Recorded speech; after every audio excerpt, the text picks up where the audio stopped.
All right, hey everybody. This is a continuation of our big picture thinking. What we're looking at is the puzzle box that's going to tell us what we're going to be studying for the rest of the year in ninth grade world history.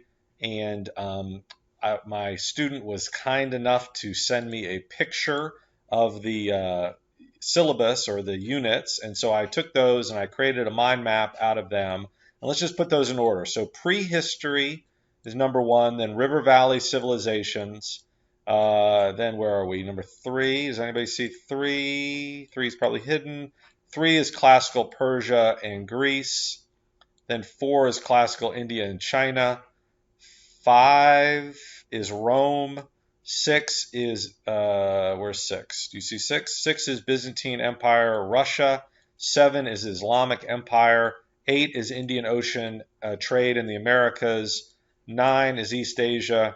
10 is Middle Ages Europe.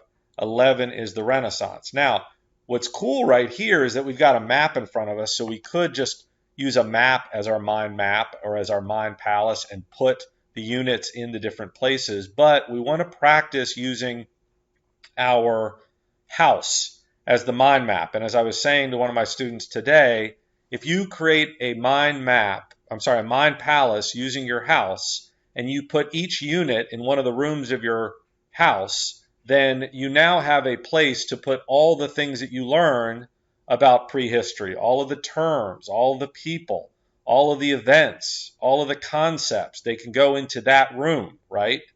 And then you go on through your house and do that. So one of your assignments already was to just sort of clarify what are the rooms of your house, which shouldn't be that hard of an assignment if you really think about it. So then what we want to do is just have memory objects for each one of these things, and then put that memory object, which represents this unit, into the appropriate room in the house. So let's just say this is going to change a little bit based on your house, but let's just say that you walk into your living room. So we're going to have prehistory in the living room.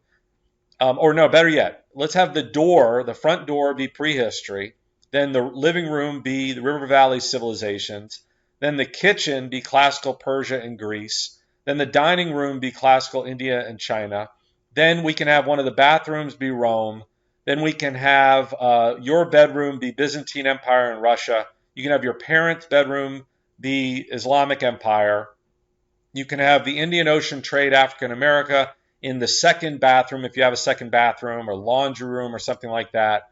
You can have your backyard. Let's just break your backyard into pieces. Let's have your left side of your backyard be East Asia.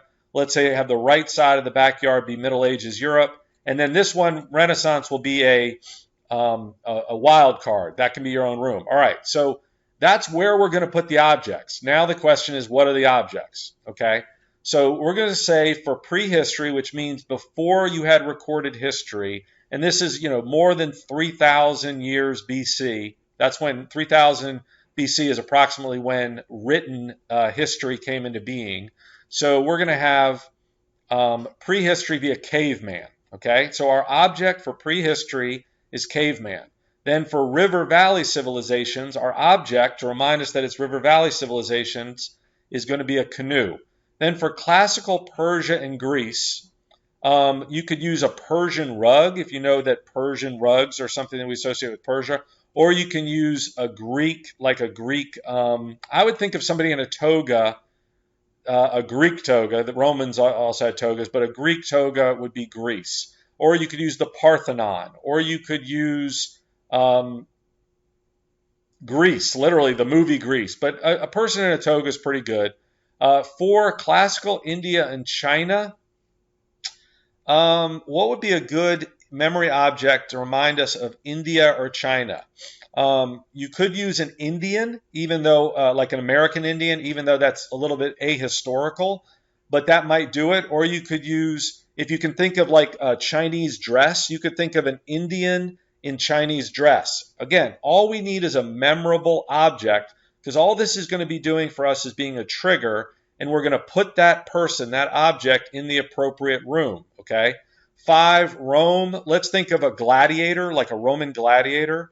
6, Byzantine Empire and Russia. Okay, so this is a little bit more conceptual. Byzantine, you could go really off concept and think of like a B, because a B starts with the word, I mean, Byzantine starts with the word B, and it also has that kind of buzz sound. And if you can think of a Russian, like if you think of like the symbol for Russia is a bear, right? So you could have a bee buzzing around a bear as your image, okay?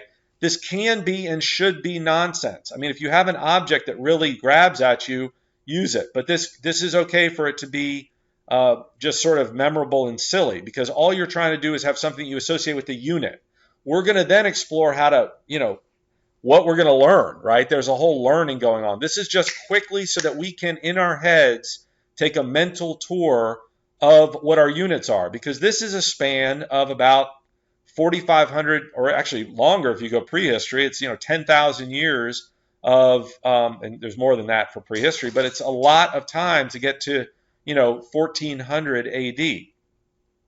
So Islamic Empire, if you can think of a sultan is a good symbol for an Islamic empire.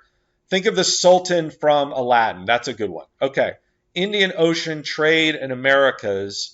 So Indian Ocean, just to let us know here geographically, we're talking about the Indian Ocean right here. And then, of course, you have the trade, you have Africa and the Americas. Maybe what we could do there is just think of, I'm not sure what, we got to think of a good object for that. So right now, let's just say, what would be a good object for Indian Ocean trade, Africa, and the Americas? It's kind of a catch-all. We're doing multiple topics there. So I don't know. I'll think of something. Okay, I was talking about Indian Ocean and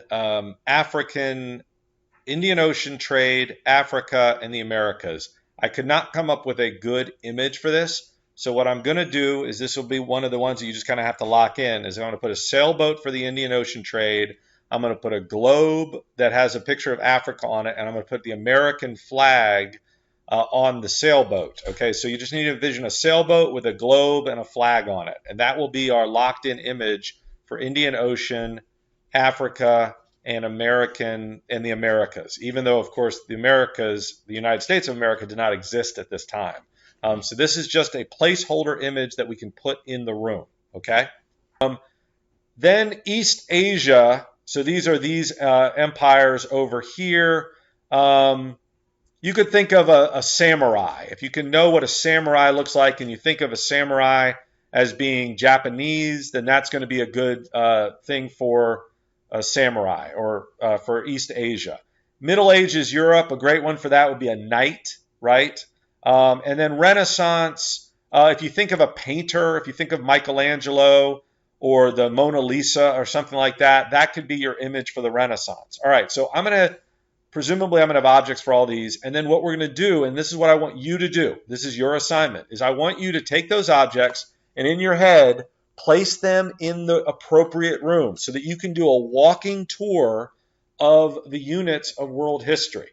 Walking tour of your house of the units of world history, because I'm going to ask you to send me a video of you doing this. And remember, all this is to do, this is everything that we just went over is going to be what's you're going to be learning this year. So now we're going to have places to put the objects, the terms, the knowledge that we collect. But also, if I ask you, listen, do a quick run through of all the units in your head, you're now going to be able to do it once you put those objects in the room. Okay.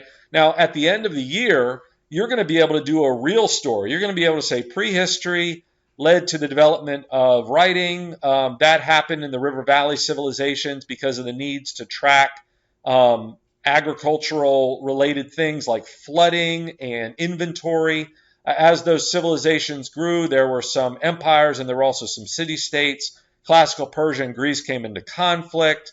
On the other side of the world, you had China and India developing, both River Valley civilizations. They developed into larger empires. Greece was eclipsed by Rome.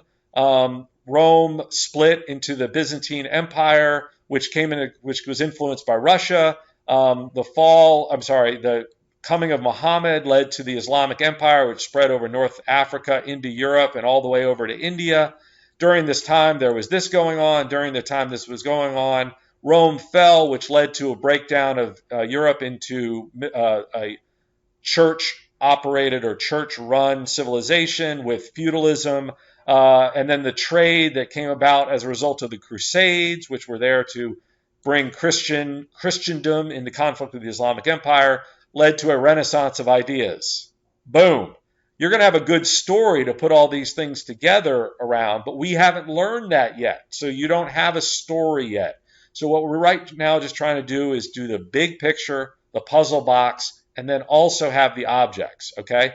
So that's your assignment. I want you to put the objects that I showed you into the appropriate room in your house and then do a mental tour so that if I asked you, tell me the units of world history, you could do it. That's your assignment.